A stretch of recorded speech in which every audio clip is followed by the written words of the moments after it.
ચુંબકની શોધ.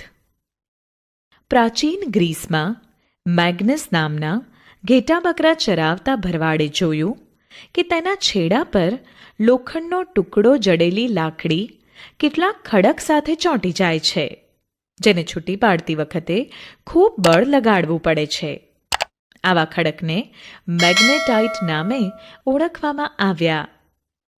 મેગ્નેટાઇટમાં મોટા પ્રમાણમાં લોખંડ હોય છે, જે પરથી આકર્ષવાનો ગુણધર્મ ધરાવતા લોખંડને ચુંબક નામ મળ્યું. વ્યવહારમાં કબાટ, રેફ્રિજરેટર, કેટલાક પિન હોલ્ડર, કંપાસ પેટી વગેરેમાં ચુંબકનો ઉપયોગ થાય છે. હોકાયંત્રમાં તો તેનો ઉપયોગ ખરો જ. કચરાના ઢગલામાંથી લોખંડને છૂટું પાડવા માટે ક્રેનના છેડા પર શક્તિશાળી ચુંબક લગાડેલું હોય છે. આજકાલ વિવિધ આકારોમાં કૃત્રિમ ચુંબક બનાવવામાં આવે છે, જેવા કે 1. ગજિયો ચુંબક, 2. નાળ આકાર ચુંબક, 3. નળાકાર ચુંબક, 4. સોયાકાર ચુંબક, 5. ગોળાકાર વગેરે. પ્રવૃત્તિ 1. પ્લાસ્ટિક કે કાગળના કપમાં અંદરના ભાગમાં નાનું ચુંબક મૂકીને તેને દેખાય નહીં તે રીતે કાગળથી ઢાંકી દો. તેને સ્ટેન્ડ પર ગોઠવો. હવે લોખંડની એક ક્લિપ સાથે દોરાનો ટુકડો બાંધો અને દોરાનો બીજો છેડો સ્ટેન્ડના પાયા સાથે બાંધો. ક્લિપને કપના તળિયાની નજીક લાવીને છોડી દો, તો તમને ક્લિપ કોઈપણ આધાર વગર હવામાં અધ્ધર સ્થિર થતી જણાશે. પ્રવૃત્તિ 2. એક ચાલવાની લાકડી લો. તેના છેડા પર ગુંદર કે ટેપ વડે નાનું ચુંબક લગાડો. હવે લાકડીનો બીજો છેડો પકડીને મેદાનમાં લટાર મારો. જુઓ કે મેદાનમાંથી લોખંડની નાની નાની વસ્તુઓ જેવી કે ખિલ્લી, સ્ક્રૂ, ટાંકણી લાકડીના છેડે ચોંટી જાય છે. પ્લાસ્ટિક, કાગળ જેવી વસ્તુઓ ચોંટતી નથી. તમારું અવલોકન નીચેના કોષ્ટકમાં નોંધો. જો તમારા હાથમાંથી સોય પડી જાય તો તેને શોધવા માટે દોરીના છેડા પર ચુંબક બાંધીને પરસ્પર ફેરવજો. સોય તરત જ ચુંબક સાથે ચોંટી જશે. પ્રવૃત્તિ 3. તમારા ઘરના નજીક રહેલી ધૂળ, માટી, બાંધકામના સ્થળે તેમજ ખેતર વગેરે જગ્યાએથી માટીના થોડાક નમૂના લો. તેમાં ગજિયા ચુંબકને ઘસીને બહાર કાઢી માટીના કણોને ખરી પડવા દો. હવે ઘસેલા ચુંબકના છેડાને ધ્યાનથી જુઓ. તેના પર માટીમાંના લોખંડની રજકણો ચોંટેલી જણાશે. હવે તેની કોષ્ટકમાં નોંધ કરો. દેશના વિવિધ પ્રદેશોની માટીમાં લોખંડની રજનું પ્રમાણ જુદું જુદું હોય છે. પ્રવૃત્તિ 4. કાગળ પર થોડી લોખંડની ઝીણી રજકણોને ફેલાવી દો. તેના પર ગજિયો ચુંબક મૂકતા જણાશે કે લોખંડની રજકણો ચુંબકની બધી જ સપાટી પર સમાન રીતે ચોંટતી નથી. રજકણો ચુંબકના છેડાના ભાગ પર વધારે પ્રમાણમાં ચોંટી જાય છે, કારણ કે આ છેડાઓની નજીક ચુંબકના ધ્રુવો આવેલા હોય છે.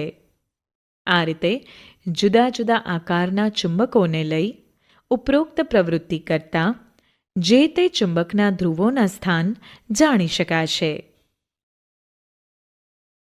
પ્રાચીન કાળથી લોકો ચુંબક વિશે જાણતા હતા. ચુંબકના ઘણા ગુણધર્મો વિશે પણ તેઓ જાણતા હતા. ચુંબકના ઉપયોગો વિશે તમે ઘણી રસપ્રદ વાર્તાઓ સાંભળી હશે. આવી જ એક વાર્તા ચીનના બાદશાહ હોઆંગ ટાઈની છે. એવું કહેવાય છે કે તેના રથ ઉપર એક એવી સ્ત્રીનું પૂતળું હતું કે જે કોઈ પણ દિશામાં ફરી શકતું હતું. તેનો એક હાથ એવી રીતે લંબાયેલો હતો કે જાણે તે કોઈ દિશા બતાવી રહી હોય. પૂતળાનો એક ખાસ ગુણધર્મ હતો. તે એવી સ્થિતિમાં ઊભું રહેતું હતું કે તેનો લંબાયેલો હોય દક્ષિણ દિશા તરફ તાકેલો રહે. પૂતળાનો લંબાયેલા હાથ તરફ જોઈને બાદશાહ પોતાના રથ ઉપર નવા સ્થળોએ જાય ત્યારે દિશાઓ નક્કી કરી શકતો હતો. પ્રવૃત્તિ 5. એક ગજિયા ચુંબકના એક છેડા પર નિશાની કરો.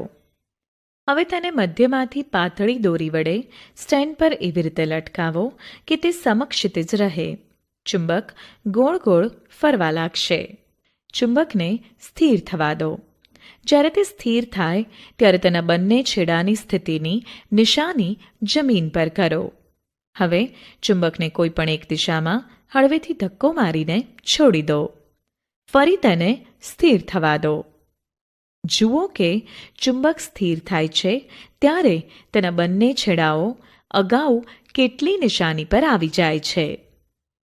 મુક્ત રીતે લટકાવેલ ગજિયો ચુંબક હંમેશા ચોક્કસ દિશામાં જ સ્થિર થાય છે, જે ઉત્તર દક્ષિણ દિશા છે.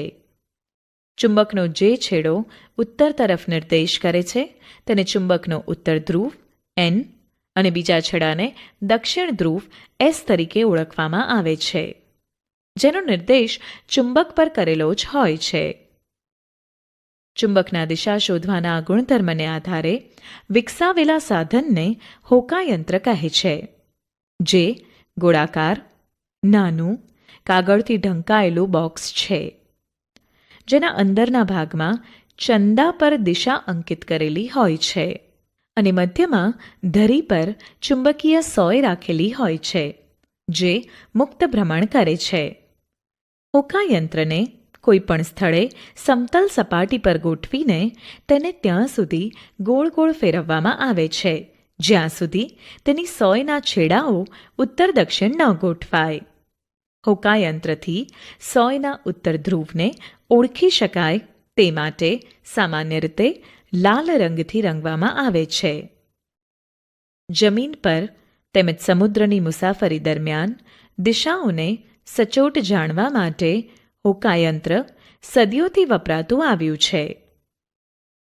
જો સ્ટેન્ડ પર ગજિયા ચુંબક જેવી જ દેખાતી લોખંડની પટ્ટીને દોરી વડે લટકાવવામાં આવે તો તે દરેક વખતે ઉત્તર દક્ષિણ દિશામાં સ્થિર ન થતાં જુદી જુદી દિશામાં સ્થિર થશે.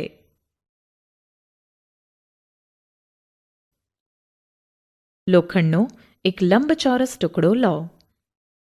તેને ટેબલ પર મૂકો.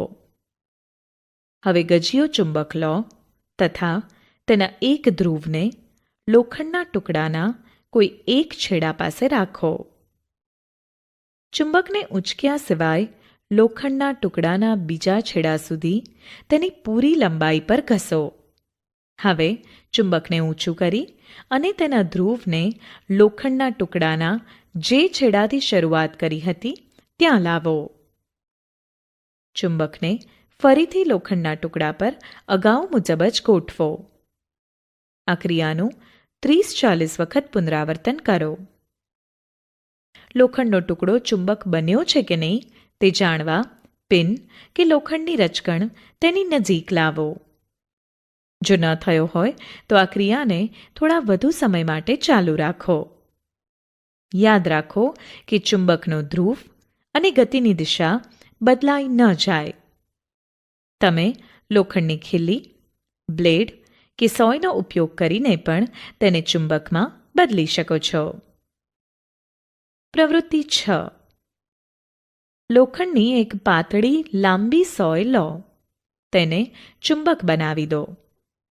હવે તેને બૂચમાંથી પસાર કરો. એક પાત્રમાં પાણી લઈને તેમાં બૂચને સોય પાણીને અડી ન જાય એ રીતે તરતો મૂકો.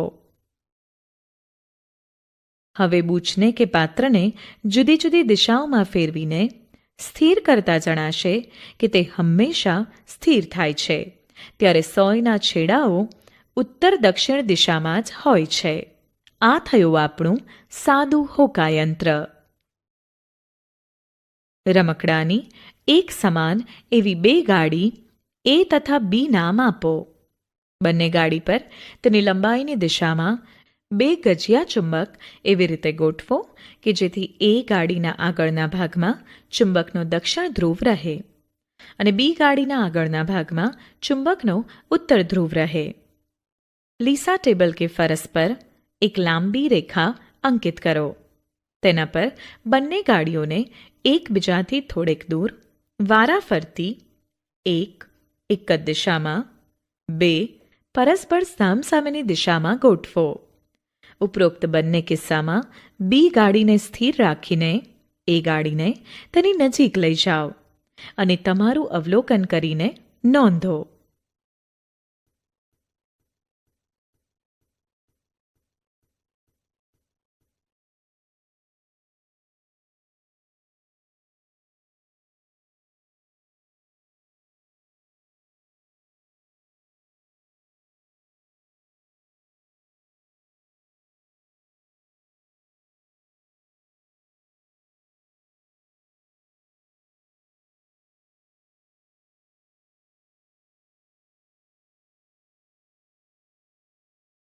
જે દર્શાવે છે કે ચુંબકના સમાન ધ્રુવો NN કે SS પરસ્પર અપાકર્ષે છે, જ્યારે અસમાન ધ્રુવો NS પરસ્પર આકર્ષે છે.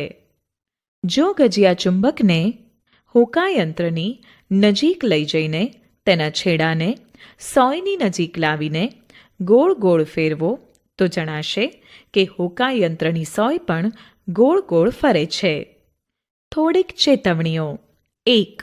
ચુંબકને 1. ગરમ કરવામાં આવતા, 2. ટીપવામાં આવતા, 3. સતત નીચે પછાડતા તેના ચુંબકત્વનો ગુણધર્મ નાશ પામે છે. 2. ચુંબકના ચુંબકત્વનો ગુણધર્મ નબળો ન પડીને જળવાઈ રહે તે માટે તેના વિરુદ્ધ ધ્રુવો પરસ્પર સાથે રહે તે રીતે જોડીમાં રાખવામાં આવે છે.